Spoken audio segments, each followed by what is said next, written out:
Hello friends, last video हमने discuss किया था difference between tax and duty. अब ऐसे एक और इंटरेस्टिंग डिफरेंस है। हम काफी बार वर्ड सुनते हैं टैक्सेशन में ही, सरचार्ज और सेस। सरचार्ज और सेस। सबसे पहली बात, दोनों में कॉमन क्या है? दोनों चीजें एडिशनल टैक्सेस है। What do I mean by additional taxes?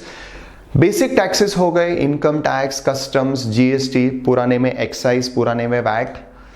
ये हो गए बेसिक टैक्सेस जो आप कोई तो टैक्सेबल इवेंट करते हो और वो टैक्सेबल इवेंट पे टैक्सेस लेवी होते। सेस एंड सरचार्ज ये दोनों एडिशनल टैक्सेस है। तो इसके मायने ये हैं, इसके मतलब ये है कि ये जो बेसिक टैक्स लगता है अलग अलग टैक्सेबल इवेंट के लिए, वो टैक्स के एडिशन में उन टैक्स के ऊपर you pay some extra tax over and above the basic taxes. Those amount which you pay over and above the basic taxes are called as surcharge or cess. So basically surcharge और cess additional taxes है जो आप basic tax के ऊपर पे करते हो, over and above the basic amount of income tax, in some cases GST, in some cases excise, in some cases customs. Now what is the difference between surcharge and cess? उसके पहले यह समझते कि गवर्नमेंट सरचार्ज और cess क्यों लगा रहा है, एडिशनल टैक्स क्यों लगा रहा है। सी, गवर्नमेंट का एक बजट होता है। बजट से अगर गवर्नमेंट का खर्चा बढ़ रहा है, बेसिक टैक्सेस से गवर्नमेंट को जो एक्सपेंसेस करने हैं अगर वो मीट हो जाते हैं, fine.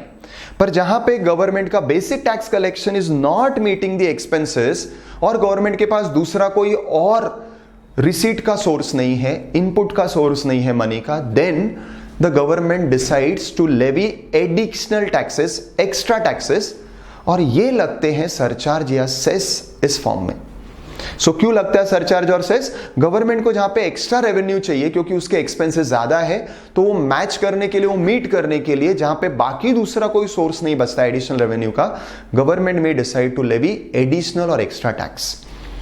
Now the interesting point, what is the difference between surcharge and cess? दोनों एडिशनल टैक्सेस तो है, फर्क यह है जहां पे अनएक्सपेक्टेड एक्सपेंडिचर इंक्रीज हो चुका है, मे बी कुछ नेचुरल कैलामिटी हुई, वॉर हुआ, या ऐसा कोई अनएक्सपेक्टेड इवेंट हुआ जिसकी वजह से गवर्नमेंट का ऑलरेडी कुछ खर्चे का बर्डन हो चुका है, government has spent more and government wants to recover this excess expenditure.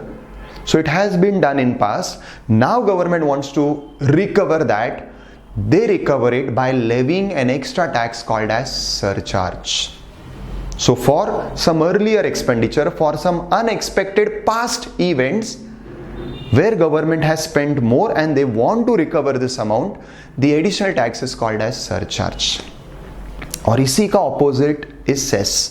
Cess is futuristic. जहां पे गवर्नमेंट प्लान करके कोई एडिशनल एक्टिविटी, कोई special activity, normal course of expenditure से ज्यादा प्लान करके कोई एडिशनल एक्सपेंडिचर गवर्नमेंट को करना है टू मीट सम स्पेशल और स्पेसिफिक रिक्वायरमेंट फॉर दैट, जो फ्यूचरिस्टिक है, जो करना है, होने वाला है, for that whatever is the excess expenditure which the government wants to recover, for which they want to levy additional tax, they levy that additional tax in the name of cess. So cess future में होने वाले extra किसी काम के लिए, किसी special activity के लिए, किसी स्पेशल खर्चे के लिए गवर्नमेंट हमसे एक्स्ट्रा टैक्स जो लेता है, दैट इज सेस। इसीलिए क्योंकि सेस फ्यूचरिस्टिक है, पहले से प्लान करके गवर्नमेंट आपसे वो एक्स्ट्रा टैक्स ले रहा है, इसीलिए हर सेस के पहले नाम होता है और इसीलिए वो अमाउंट जो सेस के नाम से कलेक्ट होती है वो उसी स्पेसिफिक एक्सपेंडिचर के लिए ही होती है, उसी के लिए यूटिलाइज हो सकती है। Example, you have a very common cess called as education cess, primary education cess, secondary and higher secondary education cess. उसी में अब एक और सेस ऐड हो गया, दैट इज हेल्थ सेस। अब आप नाम से समझिए, जहां पे गवर्नमेंट आपसे ये एडिशनल अमाउंट ले रही है क्योंकि उनको सर्व साक्षरता अभियान रन करना है, उनको 100% लिटरेसी करनी है और ये पहले से प्लान्ड है और ये उनके रेगुलर एक्सपेंसेस के एक्सेस में है, so they are collecting it under the name of primary cess, secondary education cess. और जहां पे गवर्नमेंट को हेल्थ के लिए कोई स्कीम रन करनी है, जो आपने सुना रहेगा, गवर्नमेंट को अब आपको फ्री में या बहुत डिस्काउंटेड प्राइस पे उनको आपको हेल्थ फैसिलिटीज देने हैं, जिसके लिए गवर्नमेंट का आयुष्मान भारत स्कीम है, उसके लिए what cess they are collecting is health cess. GST में कॉम्पेंसेशन टू स्टेट्स सेस या शॉर्ट में कॉम्पेंसेशन सेस है, जो पुराने टैक्सेस से नए टैक्सेस में शिफ्ट होने की वजह से कुछ स्टेट्स को जहां पे लॉस होगा ये प्रोजेक्टेड है, तो उन स्टेट्स को वो लॉस कॉम्पेंसेट करने के लिए हम प्लान करके एक्स्ट्रा टैक्स जो लगा रहे हैं, that is the compensation to state cess और शॉर्ट में कॉम्पेंसेशन सेस। तो सिंपल वर्ड्स में सरचार्ज और सेस दोनों एक्स्ट्रा टैक्सेस है। सरचार्ज पास्ट में हो चुके किसी इवेंट या खर्चे को रिकवर करने के लिए लगाया हुआ एक्स्ट्रा टैक्स है, और सेस फ्यूचर में होने वाले कोई स्पेशल एक्टिविटी या एडिशनल खर्चे को रिकवर करने के लिए लगाया हुआ सेस है, और इसीलिए वो उसके नाम के साथ आता है। Thank you.